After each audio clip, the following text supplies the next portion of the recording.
All right, we're live again here on Data Mastery, Marketing for Modern Growth. My name is Jason. My partner Alvin's joining us again today with another great episode. I'm going to jump right into it, basically. We're constantly communicating with clients, communicating with B2B businesses, and I would say one of, if not the most common question that we're being asked is, what is the difference between you guys or what you guys do, and what is the difference between like Apollo or a ZoomInfo or Clearbit or any of these other just like data providers, just raw data providers?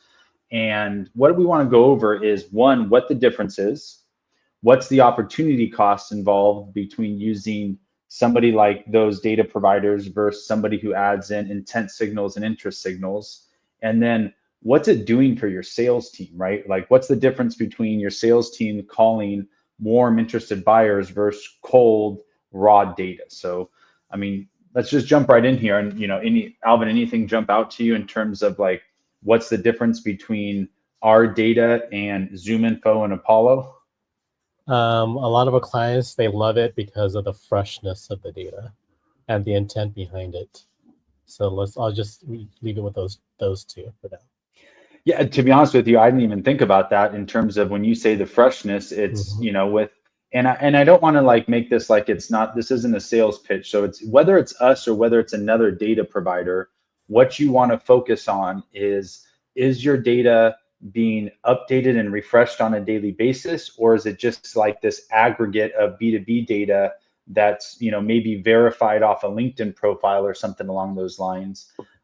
Because the main difference is where like a ZoomInfo, Apollo, or Clearbit, they're literally just providing you data. So it's just a name and it's an email address, it's a job title, it's basic information, but there is no intent behind it. Are these individuals that are being provided, are they actually in market? Have they typed in a keyword that signaled that they're in market for what you're selling? Have they visited a blog post or a website that's SEO'd and optimized for what you're selling? Have they, or better yet, our other data source, the pixel data, have they visited your website recently, right? Is there some sort of intent tied to the data, or is it just cold raw data? And then like what you just touched on, the freshness, like, is it updated every day? Is your sales team getting a fresh verified list every day? And, that freshness, I think, is something that, I didn't even honestly think of when we started the episode here, but I think it's something that's super important. Is it the same, I guess now that we're going down this rabbit hole, is it the same data that 14 other freaking businesses are calling, right? No. Coming from a media buying standpoint, that's the reason why I focus on the freshness of data, is because Facebook and YouTube, they want that type of signal of intent. And if we're able to give them thousands of data or data points that, these are just like buying signals, right? We want to give that data to Facebook or to the ad platform. So it makes it easier for them to find our audience in the auction. Yeah, and in our case with the B2B marketing, it's predominantly programmatic, right? So not only can we target exactly who we're looking for, but then we can add layers of intent. So if somebody's searching for, airplane part manufacturer or something along those lines, searching for something specific, and now we can take that intent signal and plug it into programmatic marketing, where now they're seeing those ads on your CNBCs, your Wall Street journals, things like that, where right after they search for it, almost in real time, they're now seeing your ads, and they're now receiving an email from your business right after they've searched for your product or services, or basically searching for what you're selling. Like, if you think about that, how much more impactful and powerful that is than just emailing random people hoping that they might be interested in your airplane part manufacturing company, right? It's just a gigantic waste of time. Yeah, exactly. Money. Yeah, exactly. So, with like, let's say with the ZoomInfo, like, how often are you actually downloading data off those platforms? This is just like a one-time thing where you get 30,000 pieces of emails. That's cold email with no intent. Again, we get thousands, sometimes we 500 million pieces of data. Well, yeah, but then like you're seeing with freshness, it's updated every single day. Every day people are going to fall off that list because Mhm. they've either stopped searching or stopped visiting relative websites to those specific keywords. But Right. then you also have the net new people. So if there's, let's just say if our list is 500,000, Mhm. there might be 5 or 10,000 people that fall off the back end each day, where there's 5 or 10,000 new, fresh, net new individuals coming into that list every day. Exactly correct. And now with that fresh, those new fresh individuals, that's a fresh, in those fresh identities to plug into your email campaigns, to plug into the B2B programmatic ads. And now you're targeting individuals who are actually looking for what you sell. And that's, to me, that's the simplest way to put it, is are the individuals, the identities that you're marketing to, are they actually looking for what you're selling? Yeah. So one real case study right now, I'm actually in the trenches with a client. They do GPS tracking for vehicles, commercial vehicles and trucks. And what we did is once when we got the data, connected the live national API feed into their Facebook ad account, we started generating a lead. We got like 5 leads yesterday, 2 leads today. So it's still it's a still fresh new campaign that we're testing. And also they've never really ran ads on Facebook with this offer before. So this is like ground zero with this B2B client that we're testing, and we're getting like about like $10-15 leads right now for them. Yeah, and this is also a client that when they met us, they had an Instantly account. Hmm. They had one email address trying to blast out like 250 emails at a time, getting a Yeah. 2% open rate. We showed them how to reconstruct and basically Hmm. manage their Instantly account correctly. They're now upwards of a 50% plus open rate. And not to mention, they're now, rather than, I think they were using ZoomInfo or Apollo, just finding random businesses to email. Now they're actually emailing people that are searching for, truck tracking systems, fleet tracking systems, Hmm. any number of keywords that actually identify their in-market audience, people searching for what they're selling.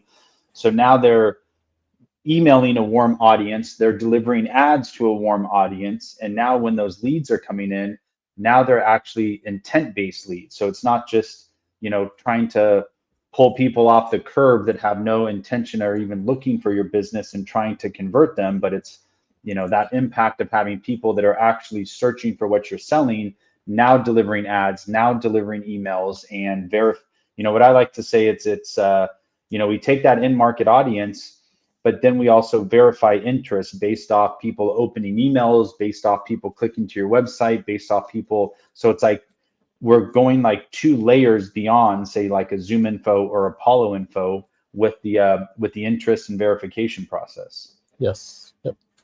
And then you throw in the pixel data as well. So people that have already visited your website, so they're interested in what you're selling, but then they're still bouncing around and searching for different vendors and trying to like do the due diligence and shop. Well, how'd you like to get back in front of those people right away, pick up the phone and call them, or serve them another ad, whether it's programmatic ads or a Facebook ad? I know we're, really shifting towards the programmatic ads just because there's, better B2B targeting there, but now you can get back in front of them and spark that relationship, earn that trust faster than your competitors. Here's a good one. Whenever you buy data from Apollo, Clearbit, or ZoomInfo, you're getting those B2B business domain emails, right? Which is really just good for cold email. There's no chance of that even running on paid advertising, right? So even if you were to upload 100,000 B2B business domain emails on Facebook, your match rate is probably going to be like 1% or 2% or zero, right? It's going to be, it's nothing. Yeah, So when it's not just Facebook, but it's programmatic marketing, everything, any type of ad platform, because nobody signs up for anything with their business email address. correct. Everybody's using their personal email address, and that's another thing too. Again, I'm glad I had you on this episode here today, because with ZoomInfo, Hmm. it's 90% B2B info. So it's literally only if you're cold emailing. Where with our data, or again, I don't want to make this a sales pitch, but other data sources that can provide your B2B and B2C data. Hmm. We can use the B2B data to target those intent-based users with emails, but Right. then we can also use that B2C, that personal email address, to upload it into Trade Desk or other programmatic platforms. So now we can find them online and serve them ads. So the next time they're on a CNBC, a Wall Street Journal, they're on ESPN.com watching, their favorite sports clips or highlights. Yes. We're now pushing your business, pushing your brand directly in front of them. Yeah. So we know who they are, and we're actually serving ads to them on any ad platform at the personal email level.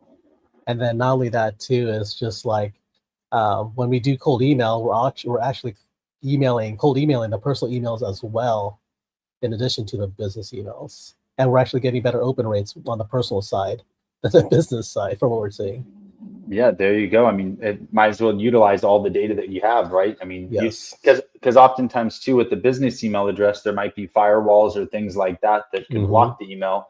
Yes. Although we do get like crazy open rates on our emails. I mean, I saw even our own personal campaign. I saw like an 82% open rate the other day. So I mean that means if we're getting an 82% open rate, that means it's definitely staying out of spam traps and spam folders, and we're definitely hitting inboxes, because there's no way we're getting an 82% open rate if we're hitting spam folders. Yeah, even like the delivery rates on the personal email side, where we see about 99% delivery rate on the personal email side. Well, yeah, that's because our data is verified and whatnot ahead of time. Yep. Let's talk about what we've experienced in terms of like cold data, just burning out your sales team. I mean, Jason, hey, our business development guy was at a conference in like a franchise conference recently, and one of the feedback that he got, because we're working on a B2B side with a franchise consultant who's looking for other people looking to start businesses. So it's kind of a quasi B2B, B2C, but it's like basically entrepreneurs looking to start franchises. And he had 3 or 4 of the consultants, because the franchise consulting company was hosting this event, and he had 3 or 4 of the consultants come up and talk about how like they could honestly tell whether or not, and now that most of their leads are coming from our data, but they could see a big shift over the last 3 to 6 months that we've been working with them in terms of the quality of the leads. Because with our data and our enrichment processes and the in-market piece of it, like they're the people that are more interested and more qualified. So it's not just some rando saying, hey, I want to start a franchise, but I'm kind of just poking around and I only have a $25,000 net worth, right? Versus somebody who's actively searching, who also has, a 6-figure, $100,000, $500,000 net worth. Asking a sales team to just cold call this data from a Zoom, I mean, it just kills the morale. It's like, who wants to make 100 phone calls to maybe get one interested person, right? How'd you like to make 100 phone calls knowing that realistically 95 to 100 of them are actually in market for what you're trying to sell, and have opened up an email or 2 and have visited your website, or a combination of the both? Like, now you're not making a cold call, now you're making like a value add call. It's like, hey, Alvin, I know you're interested in what we're selling. I know you visited our website. I know you've opened up a couple of emails in the last week or 2. Like, what's preventing you from booking a call? What questions can I answer? Like, what are your concerns? What are your thoughts? And now it's just so easy to get to that meaningful conversation, because after making 99 calls to get to that one yes, I mean, by the time you're there, your freaking sales team's brain dead, the morale's in the gutter, and it's just like they don't even know what to do with themselves once they get that one call where, we did an ad video, or like I want our clients, especially, like I want their sales team like pedal to the metal, screeching in the parking lot, freaking getting a speeding ticket on the way to work, not obviously getting a speeding ticket, but like excited to get into work and excited to call these warm prospects, not like, dragging their ass into the office 15 minutes late because they're, so discouraged and the morale's in the gutter. Yeah. So again, having that pixel is pretty powerful. It's like we like to use that term as like starting from third base, right? We use the data, get them to like raise their hand, click on the ad, get them onto your website, and we have our pixel identifying these people and then doing outreach from there. So the closest thing to a conversion are your website visitors. So if we could just have the sales team just focus on your website visitors that we're able to identify with our pixel, that makes conversations a lot more easier. Okay, I was just on your site just a few minutes ago, or a couple of days ago. I was like, oh yeah, what were you doing on our site? You know, oh, I was doing this, and this. So I was like, oh, great. Like, what do you need? Like, how can I help you? You know? Well, and so if you think about it from like the fulfillment process, if somebody's on your site, you know, especially in the B2B side, it's typically it's not a quick, like, you know, they're not selling a tube of toothpaste. You know, it could be a several hundred to several thousand, $100,000 a month service that they're looking for. They're in business. They're going to do their due diligence. Right. So if somebody visits your site and then they go visit your 3 competitors' sites, but now you have the ability to pick up the phone and call them and help them through that buying process, help them, you know, answer any questions where it's like, oh yeah, you know, I was on your site a couple of days ago, but I'm still shopping around. Well, really, what are you still shopping around for? Like, what questions can I answer? What didn't you get from my website that I can maybe address now? What's the difference between us and your competitors? Where are you at in the buying process? You know, what gaps can we help you fill? What problems can we help you solve by engaging with our client? Now you're there as more of a customer service rep, client liaison, you know, that type of, you know, mentality versus just like, hey, we sell this. Are you guys even in the market for this? Are you guys even interested? They're like, nope, we already have that. Click, you know, or it's got to make such a big difference for the sales team. We've gotten some phenomenal feedback from obviously not just the owners of these businesses and the decision makers, but then as it trickles down, as this data and the intent and the interest trickles down to the sales team, that's where you really see the I feel like the faces light up, you know, when you're talking to, that was Jason Hayes' biggest takeaway from this event. He's like, yeah, I knew these brands and franchises were going to be interested, but to hear it directly from these consultants, where it's like, dude, we love like leads where your data's involved and your enrichment process involved. Like, we freaking geek out and we get excited about calling those people because the conversion rates, the conversations are more meaningful, the conversion rates are higher, and obviously that's the name of the game with when you're talking to a sales team. Yeah, especially the other thing too is like those as we identify site visitors, and we mention it, we do enrichment. So if we're able to tell, hey,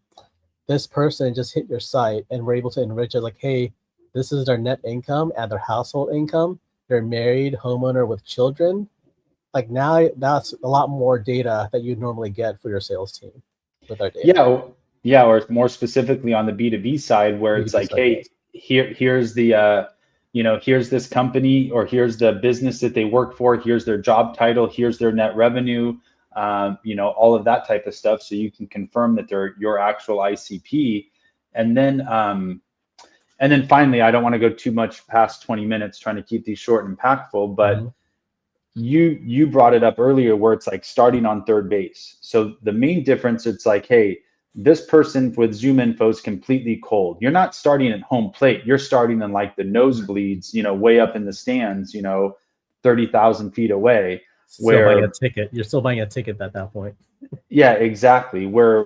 So with our data or with intent-based data, you're now starting on whatever, first, second, or even third base, because you know they're already in that buying process. They're going to buy from somebody. They're they're searching, they're visiting your site, they're visiting competitors' website. They're going to buy in the near future from somebody.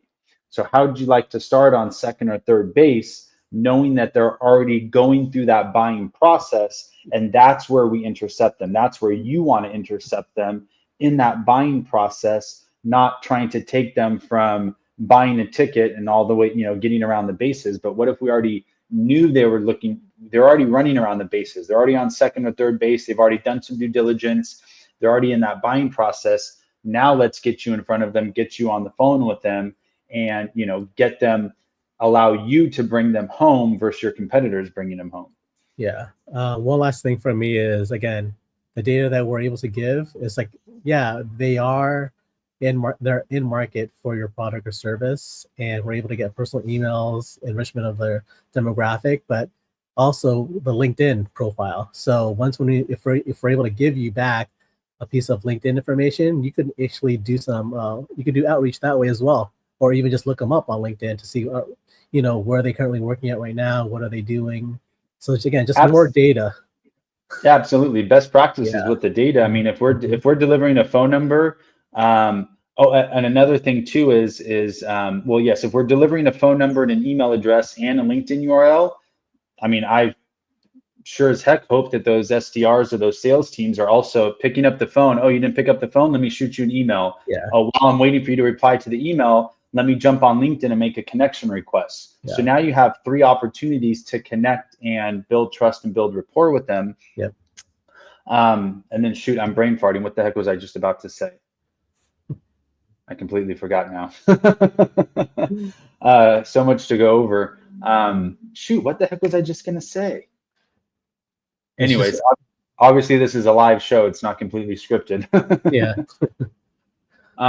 Gosh darn it. I just had a good point that I was going to end on here, and now I completely forgot about it. It's just one of the many ways that we're able to attack using the data. You know, we could even do TV ads with it. We could retarget you or find you on TV ads. Yeah, absolutely. There's a variety of things we can do with the data. As soon as I end the show here and end the live stream, I'm going to think about what I was going to say, but I'll save it for the next episode or something. So there's obviously a lot to do with data, and the main thing with this episode or any of our episodes really is to show and like open up people's eyes to what's possible with the data, what type of data is out there. So again, this isn't a sales pitch. If it's not us, find high intent data, find people. You know, there are many opportunities to find people scraping your site or scrape people that are visiting your site, enrich them, call them. You know, if you want to discuss what it looks like working with us, there's a link below in the description. Jump on a free, no obligation AI data discovery call. We actually give out a free 1,000 enrichment. So we'll take, you know, 1,000 of your current prospects, leads, or your current clients, enrich them with 50 plus B2B data points and or 380 B2C data points. So with your current clients that are paying, we can help you define your ICP, and then we can take those leads and prospects and tell you which ones are actually worth following up with. Don't just follow up with everybody, but let's cherry pick those out of those thousands that you provide us. Let's cherry pick the best and have your sales team focus on those. On top of the discovery call, you know, we can see if we're a good fit for you guys. See if our, you know, B2B prospect generator actually makes sense. I mean, because at the end of the day, we're putting at least 25 warm, interested in-market prospects in our client CRM literally every single day, and it's oftentimes more than that. And it can be easily adjusted to more based off the output of the emails and based off the ad spend of the programmatic marketing. I mean, if you have a sales team of 5 to 10 people and you want 100 of a day, I mean, we can do it. The system's dialed in. Then it's just a matter of turning those dials and spending a few more bucks on the programmatic ads. You know, dialing instantly with some more domains and emails so we can send out, you know, I mean, we have one client where we started and we're like, oh, we're going to send out 1,000 emails per day. He's like, no, I want to send out 4,000 emails per day. Okay, no problem. Just purchase a few more domains, warm up a few more inboxes, and, you know, we'll hit the ground running with 4,000 outgoing emails per day versus 1,000. It's really just all based off the client's appetite and how much that the sales team and the SDRs can handle. The other thing too, one last thing for me, that franchise client, they go, Alvin, I asked the guy, I asked the media buyer, like, hey, what are the top qualifying things that you look for a franchisee? And then he goes, they need to have about $250,000 in net worth of income, and then over $200,000 in liquid assets or cash. And then I was like, you can't find that on Facebook. You're not gonna. I don't know if you're gonna find that on ZoomInfo or Apollo, not even on YouTube. But I do have a way where we could do that programmatically, where there's data on there that knows about people that have that kind of that are over 250,000 net income and you know, that 200,000 liquid assets. There's a way to find them, and all they got to do is just put up ad spend and then use the same creatives on there to find them, and then get them to click on your ads, and then we identify them. Correct. Yeah. And I mean, at the end of the day, I use this analogy all the time is, you know, we want to show the clients, regardless, again, if it's us or somebody else, but the ability to hunt for your next client with a sniper rifle versus taking a shotgun spraying approach is very doable. You just got to know what to do. You got to know where to get the right data from and how to implement it to warm it up and verify that interest before your sales team calls. So we'll end with that. We appreciate everybody's time. We'll obviously knock out another episode here in the next couple of days. Don't forget to go back and check out some previous episodes in terms of, episodes on AI, cold prospecting. I mean, and if you guys have any ideas, drop it in the comment in terms of if you want us to cover something or talk about something, drop it in the comment. And then most importantly, if you found value in this, don't forget to subscribe to our channel and then recommend it to any of your friends, family, or fellow entrepreneurs. Yeah, Jason, we should do a next episode on programmatic advertising. We should touch on that. Yeah, for sure. And more specifically, B2B programmatic advertising. Yes. Yep. All right. Good idea. We'll knock that out, in the next couple of days here. Cool. All right. Appreciate everybody's time. Take care. Thank you. And again, don't forget to subscribe. See ya.